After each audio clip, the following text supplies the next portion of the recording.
Welcome to the Messenger-Inquirer Gridiron Report, sponsored by Crandall's Home Furnishings and Carpets Unlimited.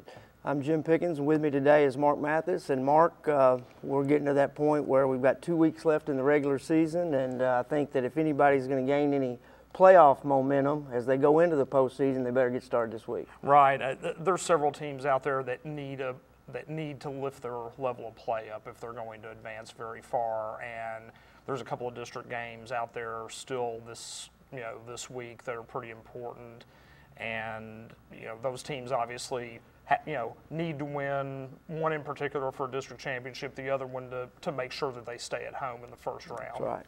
We've got one of those teams that will be playing an important game is Owensboro, and on Wednesday I spoke with Red Devil coach Joe Prince. We're in the Owensboro High School football locker room with Red Devil coach Joe Prince, and coach, you've got a big game this week. Madisonville comes into Rash Stadium, an old Western Kentucky rival, and you got a lot on the line. Home playoff spot is at stake here with this game. Talk a little bit about the Maroons and some of the challenges they'll offer the Red Devils. Well, there's a lot. First of all, their coaches, he coached with me 1 year at Eastern, so I know Will Weaver, and obviously I'd like to beat him from a personal standpoint just because I know him, and I like to win them all. But it is a big game. Winner gets to host a first round, and you finish second in the district, which helps. And then the next thing is you get to. It's not your last game here. I mean, the seniors, this will be their last game here if they don't. I mean, this is the last time they get to walk on the field, and you don't want to walk on the field and lose your last time. So it is a big game. The challenges for us is that quarterback Carr.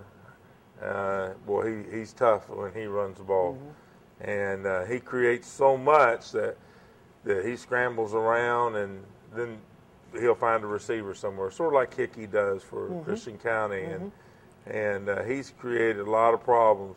They're a funny team to figure out because they lose by 4 to Christian County, and they've almost knocked off 2 very good teams, but then they've lost to 2 teams that you probably shouldn't have lost to. Exactly. And so, you never know which one's going to show up, but they're very dangerous. They got some skill guys, and they make a lot of plays. So we'll have to play very well, and we'll have to play controlled ball game and make sure that we don't turn it over and give him a lot of touches. Okay.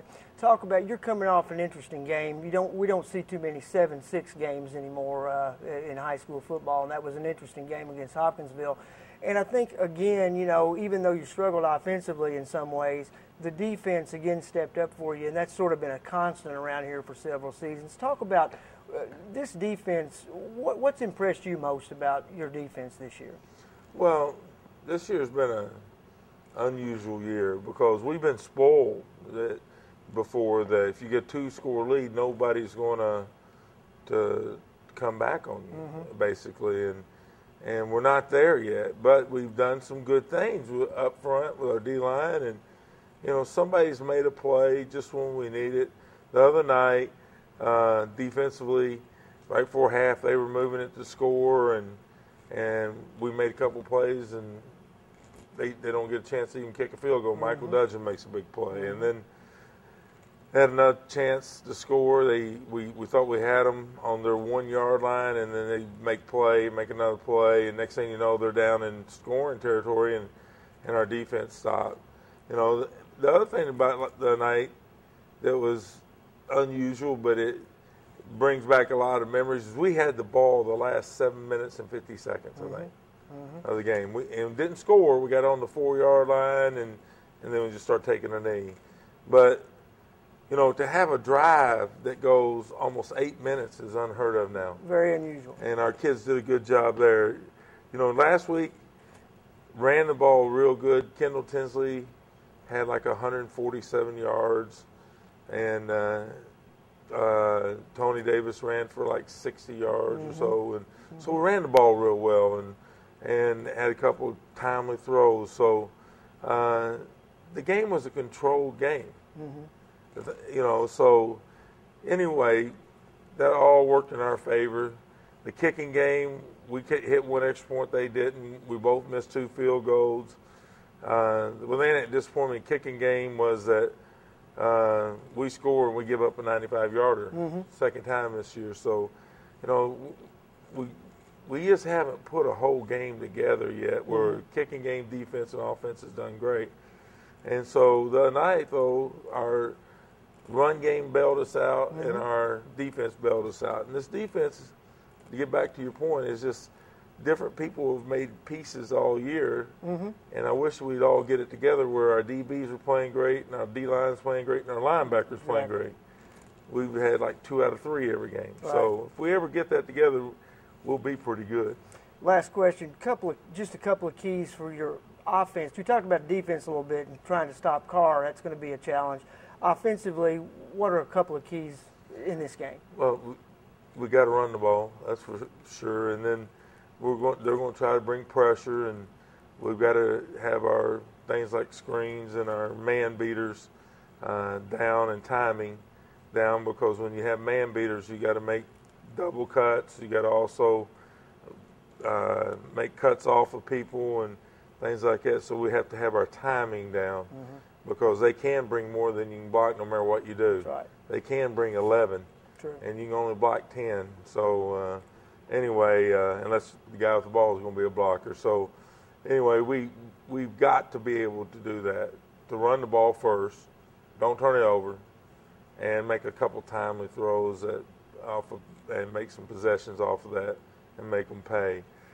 Last week we did that. We did all that real good, except we didn't score in the red zone. Right.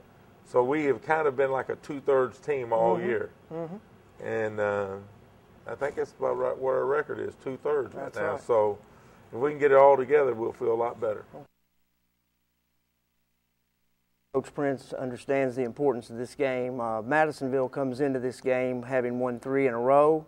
Owensboro is coming off a narrow 7-6 win over Hopkinsville, and I would say that this will be a tough game for the Red Devils. Yeah, there's no doubt. Madisonville played Christian County as well as anybody has all season long, and that shows that they can do some damage evidently. And I think Prince is concerned about this game, and I think it's for good reason. Jacob Roberts has to come back into form that he was when he was in a reserve role, and right.